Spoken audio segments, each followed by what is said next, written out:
अंतरराष्ट्रीय युवा विद्वान, जैन दर्शन में यूनिवर्सिटी टॉप व गोल्ड मेडलिस्ट, जैन सिद्धांत एवं न्याय विषयों को सरलता से समझाने वाले, यूएसए, इंग्लैंड, ऑस्ट्रेलिया आदि अनेक देशों में जैन धर्म की महती प्रभावना करने वाले, पंडित टोडरमल पुरस्कार, युवा विद्वत रत्न आदि अनेक पुरस्कारों से सम्मानित मूर्धन्य विद्वान डॉक्टर संजीव कुमार गोधा जयपुर द्वारा जानिए धर्म का मर्म। मुंबई के एक साधर्मी भाई की ओर से इन प्रवचनों का प्रसारण किया जा रहा है।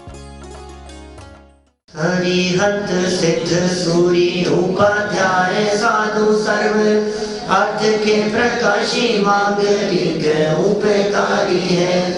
तिनको स्वरूप जान रागते वही जो भक्ति काय को नवाए स्तुति को ऊंचाई है। धन्य धन्य तिन ही ते काज सब आज भाए कर जोड़े बार बार वंदना हमारी है। मंगल कल्याण सुख ऐसो हम चाहते हैं। ओ मेरी ऐसी दशा जैसी तुम धारी है। ओ मेरी ऐसी दशा जैसी तुम धारी है। ओ मेरी ऐसी दशा जैसी तुम धारी है। क्षत्रिय चूड़ामणि नामक इस ग्रंथ के आधार से कल तक हम यहाँ लोक अनुप्रेक्षा की चर्चा कर चुके हैं और आज बोधि दुर्लभ संबंधी बहुत मार्मिक प्रकरण हमें प्रारंभ करना है। चिंतन है, विचार है ज्ञानियों का। देखो भाई, जब तक किसी चीज़ को हम दुर्लभ नहीं जानते हैं तब तक उसकी सुरक्षा या उसे प्राप्त करने का भाव नहीं आता, प्रयत्न ही नहीं करता। हमें कम से कम इस बात का भाव वासन होना चाहिए कि जो चीज़ हमें मिल गई है वो दुर्लभ है और जो चीज़ ज्ञानियों को मिल गई है और हमें अब तक प्राप्त नहीं हो पाई है उसे प्राप्त करना दुर्लभ है, वो महादुर्लभ है। ये विचार कर रहे हैं। यहाँ राज्य पद मिल गया, शादियाँ हो गई, राजा बन गए, अब सुविधाओं में साधनों में क्या कमी रह गई। फिर भी कुछ ऐसा है क्या जो प्राप्त नहीं हुआ हो? फिर भी कुछ ऐसा है क्या जिसे प्राप्त करना दुर्लभ दिखाई देता हो? ये खड़े खड़े विचार कर रहे हैं। इनका विचार और चिंतन कहाँ से बदला प्रारंभ हुआ था आपको ध्यान है? बंदर है ना, वो जब वनमाली ने उससे वो छीन लिया था कटहल का फल, तो वहां से इनको वैराग्य भाव जागृत हुआ और देखते देखते अनित्य आचरण आदि भावनाओं का चिंतन करने लगे। अनित्य माने क्षणभंगुर, आचरण माने कोई सहारा देने वाला नहीं है, संसार माने उसमें सुख नहीं है, एकत्व पर से एकत्वपना तोड़ने की बात, अन्यत्व उनसे भिन्नता की बात, अशुचि उन पर पदार्थों की मलिनता की बात, ये सब हो गई बाहरी भावनाएं वैराग्य प्रेरक। फिर कुछ अंतर की तरफ बढ़ने लगे, अंतरंग में बढ़ने लगे, तो कहा तेरी मलिनता तो आश्रव भाव है, तो आश्रव भावना लिखी।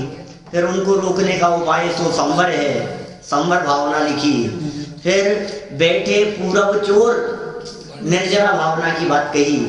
फिर निर्जरा भावना का चिंतन करते हुए लोक के शिखर पर जाकर के विराजमान होने की भावना, और फिर कहा कि ये भावना तो भाली है लेकिन दुर्लभ बहुत है, बोधि दुर्लभ। और इसके पश्चात फिर जो चर्चा होगी वो चर्चा होगी धर्म।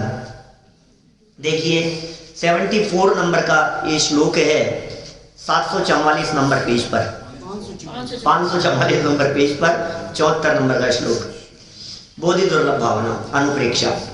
भव्यत्वं कर्म भूजन्म मानुष्यं स्वंग वैश्यताम् दुर्लभं ते क्रमादात्मन् समवायस्तु किं पुनः। ओह, क्या कह रहे हैं भाई साहब। हे आत्मन, तेरा भव्यपना होना, भव्यपना होना और कर्म भूमि में जन्म लेना, मनुष्य पर्याय का पाना, सुंदर शरीर और अच्छे कुल में उत्पन्न होना, ये सब बातें क्रम से उत्तर उत्तर दुर्लभ है। और इन सब का एक जगह मिलने पर तो बात ही क्या कहें। लो इनमें क्या कमी दिखाई देती है, बोलो जैन साहब, इनमें क्या कमी है जो हमारे पास में नहीं है। भव्यपना, ये भव्य होना साधारण बात नहीं है। हम भव्य माने भव्य शब्द प्रयोग किया जाता है जो मोक्ष जाने योग्य हो, उन्हें कहते हैं भव्य। जो कभी न कभी मोक्ष जाएंगे वे भव्य कहलाते हैं, जो कभी मोक्ष नहीं जाएंगे वे अभव्य कहलाते हैं। यद्यपि किसी व्यक्ति के बारे में अभव्यपने का उल्लेख नहीं किया जा सकता। किसी के वर्तमान आचरण को, प्रवृत्ति को, लाइफ स्टाइल, जीवन को देखकर उसे अभव्य नहीं कहा जा सकता, किंतु तत्व रुचि संपन्न देखकर उसे भव्य जरूर कहा जा सकता है। ये लक्षण है, लक्षण है। माने कोई व्यक्ति बहुत पापी है, बहुत अपराधी है, बहुत खोटे कार्य किए, धर्म जिसको रंच मात्र भी सुहाता नहीं है, तो भी हम उसे अभव्य नहीं कह सकते था। क्या पता कब परिणाम बदल जाए, क्या पता कब उसकी होनहार अच्छी हो जाए। आप देखिए ऐसे ऐसे पाप करने वाले, इतिहास उठा करके देखो, शास्त्र उठा करके देखो, आपको पता लगेगा बहुत खोटे से खोटे काम करने वाले, जैसे अंजन चोर जैसे, चारुदत्त जैसे विषयों में लीन रहने वाले, ऐसे ऐसे घोर पापी जीव जिनके चर्चाएं पढ़ने सुनने से भी हमारा दिल दहलता हो, घबराता हो। आप देखिए मारीची जैसे विरोध करने वाले, समूह शरण के बाहर निकल करके खड़े हो गए, अरे मत सुनना, क्या सिखाएंगे वो बूढ़े बाबा, पुराने जमाने की बातें, मैं सिखाता हूं तुम्हारे को नए जमाने का नया धर्म। आखिर दादा और पोते में जनरेशन गैप, जितना जनरेशन गैप तो वहां भी था ना। मारीची पोता था ना उनका, तो इसका मतलब उस मारीची की तुलना में उसके दादा बूढ़े हो गए होंगे ना। बूढ़े तो नहीं कह सकते, उम्र में अधिक थे। किसने कहा, मतलब आखिर एज के हिसाब से, एज से एज ही है, उम्र तो है ही। 83 तो खत्म हो गई थी। हाँ 83 तो खत्म हो गई थी। 83 तो खत्म हो गई थी। आखिर 84 की बात थी ना। 83 खत्म होने के बाद उन्होंने दीक्षा ली, और दीक्षा लेने के बाद 1000 वर्ष तक तपस्चरण किया ऋषभदेव स्वामी ने, और तपस्चरण के बाद उन्हें केवल ज्ञान की प्राप्ति हुई। फिर केवल ज्ञान हो जाने के बाद में फिर उनका उपदेश चलता रहा, और उस उपदेश के दौरान बीच में किसी बात को सुनकर मारीची के मन में कुछ बात आई और निकल गया बाहर। दरवाजे पे खड़ा होकर के क्या कहता है, अरे यार अंदर मत जाओ, मैं सिखाता हूँ तुम्हें धर्म क्या है। अंदर क्या करोगे जाकर के, वो क्या सुनाएंगे तुम्हारे को, बैलगाड़ी के जमाने की बातें। क्या कहें उसके बारे में, तो अपन कुछ कह नहीं सकते उस जमाने के बारे में, लेकिन कुछ ना कुछ ऐसा कह करके भड़काने वाला व्यक्ति, जैन धर्म का कट्टर विरोधी व्यक्ति, बोलो 363 संप्रदाय जिस व्यक्ति ने चला दिए हो, पाखंड मतों की स्थापना कर दी हो, क्रियावादी, अक्रियावादी, अज्ञानवादी, विनयवादी, ऐसे ऐसे संप्रदाय चलाए उन्होंने। 180 क्रियावादियों के संप्रदाय आज तक चल रहे हैं, 180 संप्रदाय उसी जमाने में चला दिए, अलग अलग बातें और उसके द्वारा प्रचारित बातें। 180 संप्रदाय, मत मतांतर 180 180 जो क्रियावादियों के हैं। 84 संप्रदाय ऐसे चले मारीची के द्वारा जो अक्रियावादियों के हैं।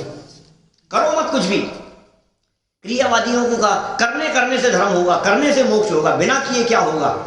अक्रियावादी ऐसे संप्रदाय निकल गए 84, जिसमें कहा गया कुछ भी करने की जरूरत नहीं है, क्या करने में मरे जा रहे हो, मत करो, नहीं करने से धर्म होगा, मोक्ष होगा। अक्रिया की चर्चा कर दी। फिर 32 संप्रदाय ऐसे बन गए जो विनयवादियों के हैं। तुम्हें करने नहीं करने के चक्कर में मत उलझो, तुम तो जो ज्ञानी मिले हाथ जोड़ो, बस पैर पड़ जाओ उनके, तुम्हारा उद्धार हो जाएगा। विनयवादी, विनय से विनय करो बस सबकी, विनय विनय विनय करो, विनय करो बस। ये विनयवादियों के संप्रदाय 32 संप्रदाय और 67 संप्रदाय ऐसे खड़े हो गए जो अज्ञानवादियों के थे। अज्ञान ही अच्छा है भाई साहब, अज्ञान ही भला है। हमने जब ये अज्ञानवादियों के संप्रदाय के संदर्भ में पढ़ा था यूनिवर्सिटी में, तो ऐसी ऐसी बातें बतलाते थे कि नहीं पढ़ने से अच्छा रहता है, बहुत कंफ्यूजन है। More study more confusion, no study no confusion. जब तक पता नहीं लगे तब तक शांति है, पता लगते ही तकलीफ है। आपको पता नहीं है, मजे से जी रहे, आराम से चल रही है लाइफ, और जैसे ही ज्ञान हो गया तो तकलीफ है। वो कहते हैं अज्ञान अच्छा है। ये उनके संप्रदाय। ये 363 संप्रदाय मारीची ने चलाए। मैं आपसे पूछना चाहता हूं, यदि तात्कालिक समय में कोई व्यक्ति बाहर से उसे देखता, अनजान नादान व्यक्ति उसे देखता, तो क्या कहता? अभव्य है ये, ऐसे जीव कभी मोक्ष जाएंगे क्या? ऐसे जीव कभी मोक्ष नहीं जा सकते। लेकिन देखो, कौन जानता था कि वही व्यक्ति आगे चलकर तीर्थंकर भगवान महावीर बन जाएगा। उसी भाव में करेगा, बोलो। एक ही भाव में, उसी के चलाए, उसी भाव में, उसी के चलाई हुई बातें। एक एक बात जो कही ना, उस एक एक बात को पकड़ करके एक एक संप्रदाय खड़ा हो गया। जो बातें प्रचारित की ना, उनके शिष्यों में जितनी भी उसकी उम्र रही होगी, उनमें 363 अकेले उसके चलाए हुए हैं। उसी भाव में ब्राह्मण मत की स्थापना भरत जी के द्वारा की गई है, भरत चक्रवर्ती के द्वारा। खैर, देख करके ऐसा लगता है कि अभव्य होगा, लेकिन भाई अभव्य नहीं कहा जा सकता। तो भव्य कि हाँ, भव्य जरूर कह सकते हैं हम। कि कैसे? कि हमारे चरणानुयुग के ग्रंथ पद्मनंदी पंचमी शतिका में बहुत सुंदर भावपूर्ण शब्द कह दिए कि भाई तुम अपने आप को कभी अभव्य मत समझना, तुम अपने आप को कभी अपात्र मत समझना, क्योंकि ये बात सुनने के लिए तुम यहाँ आए हो।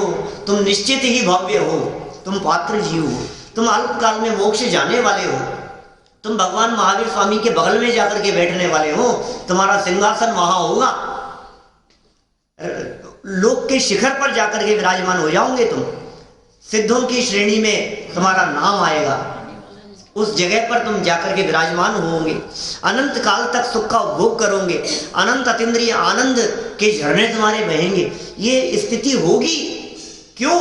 कि लक्षण दिख रहे हैं, पूत के पग पालने में दिख जाते हैं। शंका नहीं करनी चाहिए, शंका नहीं करनी चाहिए, इसमें शंका की गुंजाइश नहीं है। ये बातें उन्हीं को पसंद आती है जिनकी भली होनार होती है।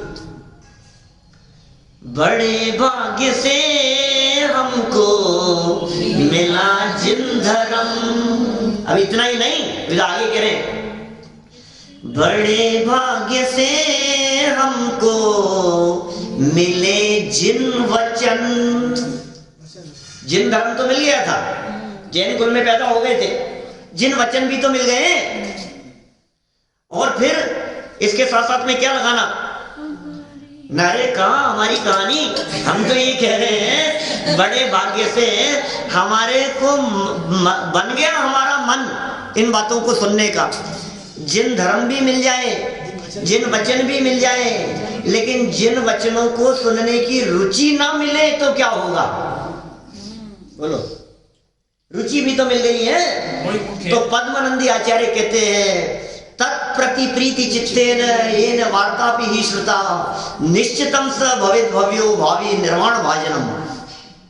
बिल्कुल उत्कृष्ट घोषणा है उनकी कि तत्व की चर्चा को, इस जनवाणी की बात को जिस किसी व्यक्ति ने अत्यंत प्रीति पूर्वक, उत्साह पूर्वक सुना हो, सुनता हो, समझाते ना, बहुत विशेष रुचि पूर्वक, अरे इन बातों में तो मेरा ही भला भाषित होता हुआ दिखाई देता है, इनको क्या मिलेगा? अरे नहीं, हम जाएंगे तो देखना थोड़ा उनको अच्छा लगेगा। अरे मुझे अच्छा लगेगा कि नहीं? नहीं, थोड़ा सा सब लोगों के बीच में अच्छा रहता है। थोड़ा मंदिर दूर है ना, थोड़ा पैदल चलते हैं तो थोड़ा सा वॉकिंग हो जाती है, थोड़ा सा अच्छा रहता है। अरे भाई सुन, किसी और का भला नहीं है, देह का भला नहीं है, देह परद्रव्य है। इन बातों को सुनने और समझने से तो मेरा ही हित भाषित होता हुआ नजर आता है।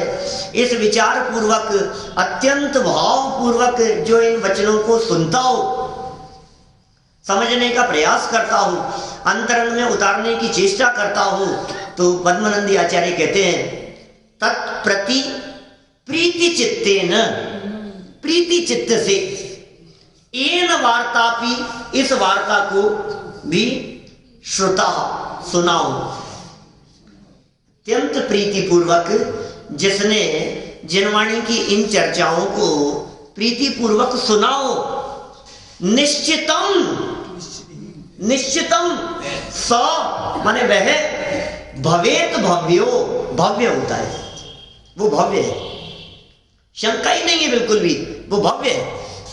कैसा? भावी निर्वाण भाजनम, अल्प काल में, भविष्य में निर्वाण प्राप्त करने वाला। हम भव्य हैं, ये भव्यपना मिल गया। हे आत्मन, तेरा भव्यपना होना, और भव्य तो है, और कर्म भूमि में जन्म लेना, भोग भूमि में जन्म ले ले। भव्य तो है लेकिन नरक में पड़ा है, भव्य तो है लेकिन 2 इंद्रिय 4 इंद्रियों में भटक रहा है, भव्य तो है भोग भूमि में, मलेच्छ भी नहीं। ये कह रहे हैं यहाँ देखो आप, ये कर्म भूमि में, कर्म भूमि और आर्यखंड, कर्म भूमि में जन्म ले लेना, क्योंकि कर्म भूमि में जन्म ले लेना विशेष भाग्य की बात कह रहे हैं यहाँ। अब देखो, हमें भोग भूमि की महिमा आती है, आचार्य देव कह रहे हैं कर्म भूमि में भाग्य से जन्म होता है। भोग भूमि और कर्म भूमि का अंतर जानते हैं आप? 3 लोग की चर्चा करते समय, मध्य लोग की चर्चा करते समय कर्म भूमि भोग भूमि की चर्चा करते हैं। अवेलेबल है मेरा प्रवचन इस पर भी, वीडियो सहित।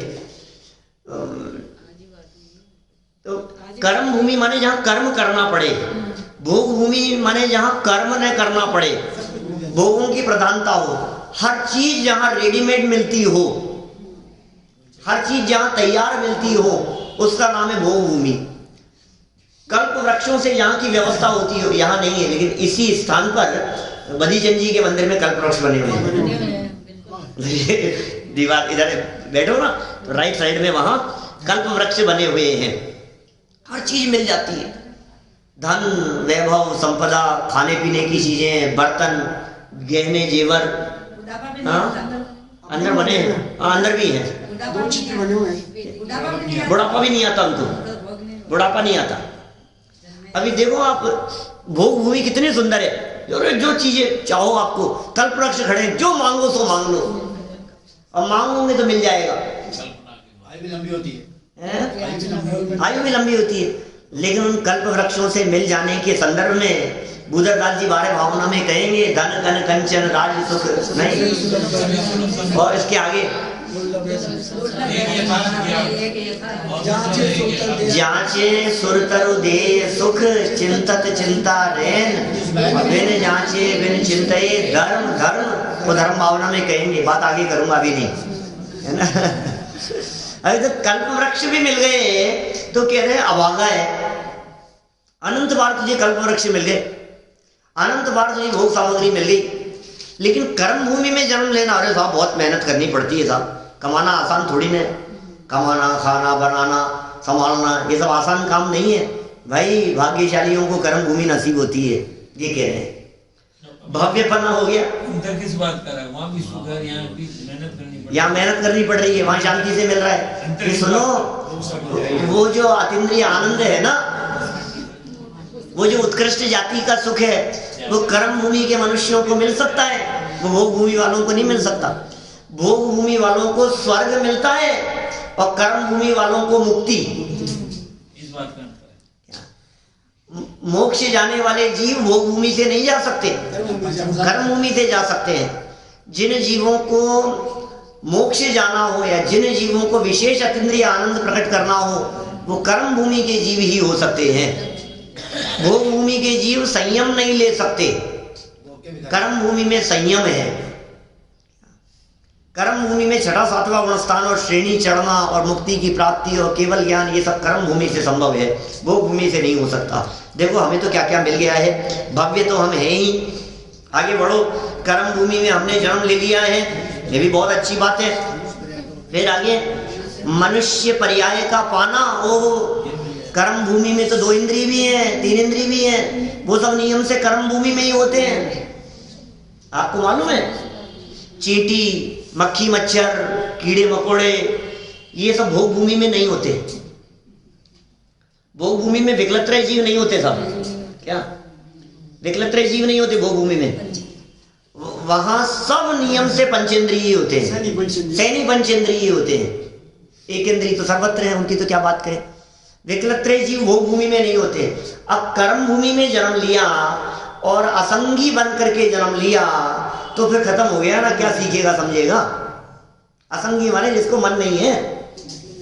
उसने यदि कर्म भूमि में जन्म लिया और कर्म भूमि में जन्म लेकर के 2 इंद्रिय हुआ, 3 इंद्रिय हुआ, 4 इंद्रिय हो गया, मक्खी मच्छर हो गया, तो क्या मतलब है? ये कहा नहीं, कर्म भूमि में तो जन्म लिया था और मनुष्य पर्याय का पाना कितना दुर्लभ था, मनुष्य बनना। अभी मैं चर्चा तो कर सकता हूं आपसे बहुत विस्तार से मनुष्य जन्म की दुर्लभता के संदर्भ में, लेकिन वही है ना, फिर वो बहुत बातें हो जाएंगी। 2 प्रवचन है मेरे मनुष्य जन्म की दुर्लभता पर, पहले भी कही है आप लोगों के बीच में। एक नैरोबी में किया था और एक सिंगापुर में किया था। मनुष्य जन्म की दुर्लभता के नाम से विशिष्ट प्रवचनों में अवेलेबल है उसमें। तो वास्तव में वो ख्याल आनी चाहिए हमारे को, ये बात कितना दुर्लभ है। फिर अभी तो इसको बने रहना, इसका निरोगी रहना, इसका टिके रहना, ये मनुष्य बनना ही इतना दुर्लभ है। फिर ये उत्तर कह रहे हैं आगे वहां दुर्लभ। अभी छूट जाएगा उसकी बात नहीं कर रहे, चला जाएगा वो अलग बात है। पहले मिला कितनी दुर्लभता से है, तुझे इसका भाव वासन है क्या? जैन कुल उसमें भी जैन कुल मनुष्य तो माने अनंत अनंत अनंत अनंत जीव है भाई साहब, मनोज जी साहब, अनंत अनंत जीव है। और उन अनंत अनंत जीवों में से किसी एकाध जीव को चांस मिलता है दीपेश जी 2 इंद्रिय बनने का। मनुष्य नहीं चिंतामणि के बराबर हो गया वो भी। ये कंपटीशन कितना टफ है आपको मालूम है? यहाँ तो हमारे को ऐसे कंपटीशन, अरे नहीं बहुत कठिन है भाई साहब। 1200-1300 लोग हैं और एक का सिलेक्शन होना है। अपन कहाँ लाइन में लग रहे हैं यार, चांस बहुत मुश्किल है। 1200-1300 में एक का, 12,000-25,000 में हो, 25,000 में एक व्यक्ति को चुना जाना है, बोलो कितना कठिन है। और लाखों में हो तो हम क्या करें? अरे आपको पता है हमारा बेटा लाखों में एक है, करोड़ों में एक है हमारा नरेंद्र मोदी प्रधानमंत्री। क्या करोड़ों में एक है ना? हिंदुस्तान की पॉपुलेशन 125 करोड़, अब 125 करोड़ में एक ही है ना प्रधानमंत्री। तो कितना भाग्यशाली है देश का प्रधानमंत्री। अरे चक्रवर्ती अपने आप को अभागा कह रहा है, 6 खंड की विभूति का स्वामी, 6 खंड को जीत लेने के बाद वो कह रहा है मैं अभागा हूं। अभी कहां कहां हमारे को भाग्य दिखाई देता है। सुनो भाई, हम ये कह रहे हैं लाख 10 लाख करोड़ 10 करोड़ अरब 10 खरब की बात नहीं है। इतनों में कोई पद एक मिलना हो तो भी बहुत आसान है। यहां 2 इंद्रिय पर्याय की प्राप्ति करना अनंत में से एक था, अनंत में से एक लट बनना। वो जो आपके निकलती है ना, मटर चल रहे हैं आजकल, मटर में निकलती है, और फल सब्जियों में यहाँ जो दिखती है, चावलों में हो गई, ऐसे जो लटें हो जाती है, कुछ ऐसे जीव पड़ जाते हैं। उस 2 इंद्रिय अवस्था का प्राप्त करना अनंत में से एक की किस्मत में होता है। चिंतामणि रत्न कहा उसको, चिंतामणि रत्न जैसा कहा है उसको। फिर 2 इंद्रिय से 3 इंद्रिय, फिर 3 इंद्रिय से 4 इंद्रिय, फिर 4 इंद्रिय से पंचेंद्रिय। ओहो, उस पंचेंद्रिय में भी त्रियंच नहीं, नारकी नहीं, देव नहीं, देवों में भी मनुष्य, देव छोड़ करके मनुष्य, असंख्यात भाव। अभी तक तो अनंत में एक चल रहा था, अब कह रहे हैं असंख्यात वारी जीव देव पर्याय की प्राप्ति करे तो एक भाव मनुष्य का मिलता है। मुंबई के एक साधर्मी भाई की ओर से इन प्रवचनों का प्रसारण किया जा रहा है।